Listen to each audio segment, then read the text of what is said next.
नमस्कार, आपका हमारे न्यूज़ चैनल UK24 न्यूज़ में स्वागत है। हल्द्वानी में 1 किलो चरस के साथ तस्कर गिरफ्तार। लालकुआं कोतवाली पुलिस ने एक चरस तस्कर को गिरफ्तार किया है। तस्कर के कब्जे से 1 किलो चरस बरामद की गई है। मामले में पुलिस ने आरोपी के खिलाफ NDPS एक्ट के तहत मुकदमा दर्ज कर जेल भेजने की कार्रवाई की है। 18 अप्रैल को कांग्रेस विधानमंडल दल की बैठक, उधर दिल्ली में बीजेपी नेताओं का जमावड़ा। अगले 2-3 दिन तक उत्तराखंड की राजनीति में घटनाओं से भरे हो सकते हैं। उत्तराखंड कांग्रेस ने 18 अप्रैल को विधानमंडल दल की बैठक बुलाई है। इधर बीजेपी के तमाम बड़े नेता दिल्ली पहुंचे हैं। आज शाम CM धामी भी दिल्ली जा रहे हैं। ऐसी चर्चा है कि बीजेपी नए प्रदेश अध्यक्ष को लेकर कोई फैसला ले सकती है। मां ने साइकिल नहीं दी तो बेटी ने लगा ली फांसी।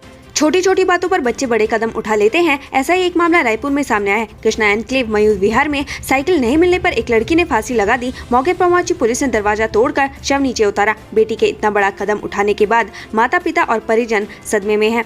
उनका कहना है कि उन्होंने सोचा नहीं था कि बेटी इतना बड़ा कदम उठाएगी। जानकारी के अनुसार 23 साल की वंदना उर्फ रीना निवासी कृष्णा एनक्लेव मयूर विहार थाना रायपुर देहरादून ने पंखे पर चादर से फांसी लगाकर आत्महत्या कर ली। मौके पर 108 पहुंची। उसे इलाज के लिए लाया गया, जहां डॉक्टर ने उसे मृत घोषित कर दिया। उत्तराखंड से बड़ी खबर, 3 साल की मासूम बच्ची की निर्मम हत्या। उधम सिंह नगर जिले से बड़ी खबर सामने आ रही है। जानकारी के अनुसार किच्छा कोतवाली क्षेत्र के ग्राम बब्बरपुर की रहने वाली 3.5 साल की बच्ची की निर्मम हत्या की गई। बताया जा रहा है कि बच्ची गुरुवार को सुबह करीब 11 बजे घर से गायब हो गई थी। मासूम बच्ची की हत्या की जानकारी मिलते ही आला अधिकारी किच्छा कोतवाली पहुंच गए। आसपास के थाने और कोतवाली की पुलिस को भी किच्छा कोतवाली बुला दिया गया है। बताया जा रहा है कि हत्या का शव किसी नजदीकी रिश्तेदार पर है। पुलिस मामले की जांच में जुट गई है। कानून व्यवस्था बिगड़ने के खतरे को देखते हुए सुरक्षा के पुख्ता इंतजाम किए गए हैं। एक और सरयू, दूसरी ओर गोमती नदी, फिर भी प्यासे बागेश्वर के लोग। सरयू और गोमती जैसे 2 बड़ी नदी के संगम पर बसे बागेश्वर में बूंद बूंद पानी के लिए लोग तरस रहे हैं। यहाँ की आधी आबादी को पीने का पानी नहीं मिल रहा है। दो नदियों के होने के बावजूद भी शहर को केवल 2.73 MLD ही पानी मिल रहा है, जबकि जरूरत 5.6 MLD की है। रुद्रपुर में 3.5 साल की बच्ची के दुष्कर्म के बाद हत्या, आरोपी गिरफ्तार। किच्छा थाना क्षेत्र में 3.5 साल की मासूम बच्ची के साथ दुष्कर्म के बाद उसका गला दबाकर हत्या करने का मामला सामने आया है। पुलिस ने पीड़ित पिता की तहरीर पर आरोपी को गिरफ्तार कर लिया है। आरोपी की निशानदेही पर शव को बरामद कर लिया गया है। पुलिस दुष्कर्म और हत्या के आरोपी को कोर्ट में पेश करेगी। सावधान, रामनगर के कासमपुर गांव में घूम रही दहशत, घरों में कैद हुए लोग। जसपुर क्षेत्र के कासमपुर गांव में गुलदार की दस्तक से ग्रामीण खौफजदा हैं। ग्रामीणों ने बताया कि छोटे बच्चे खौफ से घर से बाहर नहीं निकल पा रहे, न ही स्कूल जा पा रहे हैं। ग्रामीणों ने वन विभाग से गुलदार को जल्द पकड़ने की मांग की है। वहीं तराई पश्चिमी के DFO बलवंत सिंह ने कहा कि जल्दी गुलदार को पकड़ने की कवायद शुरू की जाएगी। मौसेरे भाई ने पार की हवानियत की हदें, मासूम का शव देख कांप उठी रूह। उधम सिंह नगर जिले में दरिंदगी की हदें पार करने वाला मामला सामने आया है। यहाँ 3.5 साल की बच्ची की रेप के बाद बेरहमी से हत्या कर दी गई। दरिंदे ने रेप और हत्या के बाद मासूम बच्ची का शव को बांस की झाड़ियों के बीच फेंक दिया और उस पर पत्तियां डाल दी। जिस दरिंदगी से मासूम बच्ची की हत्या की गई है, उसे देखकर लोगों की रूह कांप गई। उधम सिंह नगर जिले के किच्छा में दिल दहला देने वाला मामला सामने आया। 3.5 साल की मासूम बच्ची के साथ उसी के मौसेरे भाई ने पहले दुष्कर्म किया, उसके बाद मामला खुल न जाए हत्या कर शव को डैम में फेंक दिया। पुलिस ने देर रात मासूम का शव बरामद कर लिया। बच्ची का पोस्टमार्टम पैनल के माध्यम से करवाया जाएगा। 3 बहनों ने किया ये घिनौना काम, पुलिसकर्मी को भी पीटा। 3 महिलाओं ने मिलकर एक अन्य महिला के साथ घिनौना मामले की शिकायत पर जब पुलिस ने कार्रवाई की तो आरोपी तीनों बहनों ने पुलिस को भी नहीं छोड़ा। तीनों मिलकर महिला पुलिसकर्मी के साथ मारपीट कर उनकी वर्दी फाड़ दी। यह चौंकाने वाला मामला उधम सिंह नगर जिले का है। सितारगंज में एक महिला की वीडियो वायरल करने के आरोपी महिला और उसकी 2 बहनों ने कोतवाली में महिला हेल्प डेस्क में तैनात पुलिसकर्मी ज्योति शर्मा हाथापाई कर दी। महिला पुलिसकर्मी की वर्दी भी फाड़ दी, उसको चोटें भी आई हैं। युवक की हो रही थी शादी, आधम की पहली पत्नी चप्पल से कुटाई।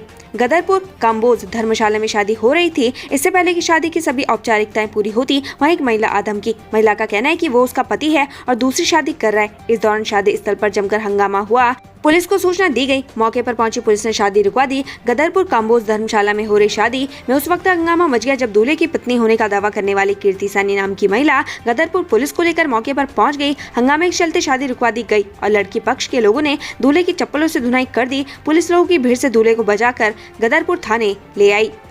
उत्तराखंड से बड़ी खबर, पूर्व विधायक संजीव आर्य पर जानलेवा हमला।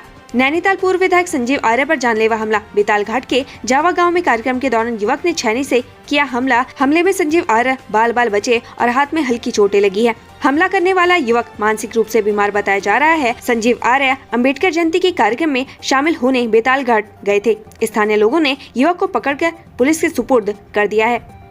यूपी रोडवेज की दादागिरी, बिना टैक्स दिए उत्तराखंड में दौड़ा रहे बस। यूपी रोडवेज की उत्तराखंड में फुल दादागिरी चल रही है। उत्तर प्रदेश की रोडवेज बसें बिना टैक्स भरे उत्तराखंड में फर्राटे से दौड़ रही है। इसके चलते उत्तराखंड परिवहन निगम को प्रतिमाह करोड़ों के राजस्व का घाटा हो रहा है। नाराज कांग्रेसी नेताओं की मीटिंग की तस्वीर आई सामने। पार्टी में भी अभी नहीं थमा घमासान। कांग्रेस प्रदेश अध्यक्ष और नेता प्रतिपक्ष के नामों की घोषणा के बाद से ही पार्टी के नेताओं में हाईकमान के फैसले को लेकर नाराजगी देखने को मिल रही है। वहीं इस बीच एक तस्वीर सामने आई है। इस तस्वीर में पूर्व नेता प्रतिपक्ष प्रीतम सिंह, विधायक विक्रम नेगी, मदन बिष्ट, उपनेता प्रतिपक्ष भुवन कापड़ी, पूर्व विधायक राजकुमार, पूर्व विधायक विजयपाल सजवाण मंत्रणा करते दिखाई दे रहे हैं। उत्तराखंड में पटरी पर लौटे पर्यटन की स्पीड पर ब्रेक लगाती वनाग्नि, सरकार को रहना होगा सचेत। उत्तराखंड के जंगलों में लगने वाली आग इस बार पटरी पर लौटी पर्यटन की गाड़ी की रफ्तार को धीमा कर सकती है। पिछले 2-3 सालों से उत्तराखंड के जंगलों में लगने वाली आग ने अंतर्राष्ट्रीय स्तर पर सुर्खियां बटोरी हैं। हालांकि पिछले 2 सालों से प्रदेश में कोरोना के कारण चारधाम समेत दूसरी गतिविधियां लगभग ना के बराबर रही। इस साल फुल फ्लैश चारधाम यात्रा होगी, जिसमें लाखों पर्यटक उत्तराखंड पहुंचेंगे। ऐसे में उत्तराखंड सरकार को आग लगने की घटनाएं न हो, इस पर फोकस रहना होगा, नहीं तो इससे बड़ा नुकसान हो सकता है। एडीआरएम राकेश सिंह ने किया ऋषिकेश रेलवे स्टेशन का निरीक्षण, गंदगी देख हुए नाराज। एडीआरएम मुरादाबाद राकेश सिंह ने ऋषिकेश रेलवे स्टेशन का निरीक्षण किया। उनके निरीक्षण की सूचना के बाद भी रेलवे स्टेशन पर सफाई व्यवस्था को दुरुस्त नहीं किया गया, जिसे देख एडीआरएम राजेश सिंह नाराज हो गए। उन्होंने अधिकारी को सफाई समेत अन्य व्यवस्था बनाने के निर्देश दिए। वहीं उन्होंने कहा कि जरूरत पड़ने पर ऋषिकेश रेलवे स्टेशन से पैसेंजर ट्रेन चलाई जा सकती है। व्यासी जल विद्युत परियोजना, यूजेवीएनएल ने बताई लोहारी गांव के विस्थापन की सच्चाई। व्यासी जल विद्युत परियोजना के डूब क्षेत्र में आई लोहारी गांव के विस्थापन की प्रक्रिया पूरी कर दी गई है। ग्रामीणों को उनका हक दे दिया गया है। इसके साथ ही जो लोग अभी तक रहने की व्यवस्था नहीं कर पाए हैं, उनके लिए भी यूजेवीएनएल ने प्लान खेड़ा में हाउसिंग कॉलोनी में रहने की व्यवस्था की है। सीएम धामी आज दिल्ली होंगे रवाना, बोले उत्तराखंड में नहीं होगी बिजली की कमी। मुख्यमंत्री पुष्कर सिंह धामी आज दिल्ली पहुंचेंगे। इस दौरान वे केंद्रीय नेताओं से मुलाकात कर सकते हैं। वहीं सीएम की दिल्ली में पार्टी के नए प्रदेश अध्यक्ष को लेकर भी चर्चा हो सकती है। पुष्कर सिंह धामी के मुख्यमंत्री बनने के बाद से ही नए प्रदेश अध्यक्ष को लेकर चर्चाएं तेज हैं। सीएम धामी ने ये भी कहा कि देश में जिस पावर शॉर्टेज की चर्चा चल रही है, उसका उत्तराखंड पर असर नहीं पड़ेगा। परिवार के साथ मथुरा दर्शन को गई थी महिला डॉक्टर, चोरों ने घर से उड़ाया लाखों का सामान। शहर के मंडी पुलिस चौकी क्षेत्र के अंतर्गत बरेली रोड खन्ना फार्म में महिला डॉक्टर विनीता कपूर के बंद घर का ताला तोड़ चोरों ने बड़ी वारदात को अंजाम दिया है। चोरों ने घर में रखे लाखों की नकदी, जेवरात और सामान पर हाथ साफ किया है। बताया जा रहा है कि महिला चिकित्सक अपने व्यवसायिक पति शिव कपूर के साथ मथुरा दर्शन के लिए गई हुई थी। उत्तरकाशी में सीएम धामी ने किया बिस्सू मेले का शुभारंभ, पुरोला बनेगा बागवानी क्षेत्र। उत्तरकाशी के जगोल स्थित सोमेश्वर मंदिर में मुख्यमंत्री पुष्कर सिंह धामी ने बिस्सू मेले का शुभारंभ किया। इस मौके पर सीएम धामी ने कहा कि बिस्सू मेला रवाई जौनसार की लोक संस्कृति का परिचायक है। सीएम धामी ने कहा कि पिछले 2 सालों से चारधाम यात्रा पर कोरोना का प्रभाव रहा है। इस बार यात्रा बड़े स्तर पर चलेगी, जिसके लिए सरकार पूरी तरीके से तैयार है। कॉर्बेट के झरना व ढेला रेंज से होगा गुर्जर परिवारों का विस्थापन, अधिकारियों को भेजा गया प्रस्ताव।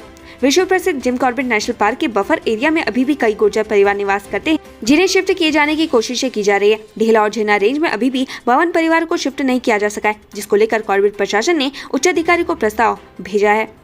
अच्छी खबर, प्रदेश को मिले 81 नए डॉक्टर। मेडिकल कॉलेज श्रीनगर ने किया रिलीव। डॉक्टरों की कमी से जूझ रहे सरकारी अस्पतालों के लिए अच्छी खबर है। प्रदेश के सरकारी अस्पतालों को 81 नए डॉक्टर मिलने जा रहे हैं। मेडिकल कॉलेज श्रीनगर 81 डॉक्टरों को चिकित्सा शिक्षा विभाग के लिए रिलीव कर दिया गया है, जो सरकारी अस्पतालों में अपनी सेवाएं देंगे। आत्मदाह की धमकी देने वाले बीजेपी नेता गिरफ्तार, भाई ने पलायन की बात कही। भाजपा नेता जगजीवन राम के भाई ने पुलिस प्रशासन पर गंभीर आरोप लगाए हैं। उन्होंने कहा है कि पुलिस प्रशासन भूमाफियाओं के दबाव में आकर काम कर रही है। रोहित ने प्रदेश से पलायन करने की चेतावनी दी है। हरीश रावत ने संजीव आर्य पर हुए हमले पर जताई चिंता, कहा मुख्यमंत्री को करना चाहिए हस्तक्षेप। पूर्व सीएम हरीश रावत ने पूर्व विधायक और कांग्रेस नेता संजीव आर्य पर कार्यक्रम के दौरान एक व्यक्ति द्वारा धारदार हथियार से हमले को लेकर चिंता जाहिर की है। हरीश रावत ने इस मामले में मुख्यमंत्री पुष्कर सिंह धामी से हस्तक्षेप करने की मांग की है। उन्होंने कहा कि सीएम को पुलिस प्रशासन को आवश्यक निर्देश देने चाहिए, ताकि राज्य में सौहार्द का वातावरण बन सके। निकाह का झांसा देकर दुष्कर्म, फिर दे दिया जहर। उधम सिंह नगर जिले के सितारगंज में एक चौंकाने वाला मामला सामने आया है। यहाँ मकान मालिक के भतीजे ने किराएदार युवती को अपने जाल में फंसाया उसे निकाह का झांसा देकर कई बार दुष्कर्म किया। इतना ही नहीं, वो युवती को अपने दोस्तों के संग लेकर गया, उसका शोषण किया और बाद में उसे नशीला पदार्थ खिला दिया, जिससे उसकी हालत बिगड़ गई। युवती की हालत बिगड़ने पर प्रेमी और उसका दोस्त युवती को अस्पताल में भर्ती कराकर फरार हो गए। पुलिस ने मामले में मुकदमा दर्ज कर जाँच शुरू कर दी है। शहर निवासी युवती ने पुलिस को दी तहरीर में आरोप लगाया कि करीब 3 साल से उसका परिवार किराए के मकान में रह रहा है। मकान मालिक के भतीजे उवैश का घर आना जाना था। आरोपित ने उसे प्रेम जाल में फंसा लिया। विधानसभा अध्यक्ष रितु खंडूड़ी ने पीएम मोदी से की मुलाकात, भेंट की खूबसूरत मंदिर की काष्ठकला। दिल्ली में उत्तराखंड विधानसभा अध्यक्ष रितु खंडूड़ी दिल्ली दौरे पर हैं। आज रितु खंडूड़ी भूषण ने प्रधानमंत्री नरेंद्र मोदी से शिष्टाचार मुलाकात की। इस दौरान उन्होंने पीएम मोदी को खूबसूरत मंदिर की काष्ठकला भी भेंट की, साथ ही कई महत्वपूर्ण मुद्दों पर चर्चा भी की। हेस्को और ICICI फाउंडेशन ने 15 पुलों से 64 गांव जोड़े, सीएम धामी ने किया उद्घाटन। हेस्को और ICICI फाउंडेशन ने संयुक्त रूप से पहाड़ के 6 जिलों में 15 पुलों का निर्माण किया है। इन पुलों को वर्चुअल उद्घाटन मुख्यमंत्री पुष्कर सिंह धामी ने देहरादून से किया। इस दौरान सीएम ने हेस्को और ICICI फाउंडेशन के कार्यों की सराहना भी की। उत्तराखंड से संबंधित ऐसी खबरें पाने के लिए हमारे चैनल को लाइक व सब्सक्राइब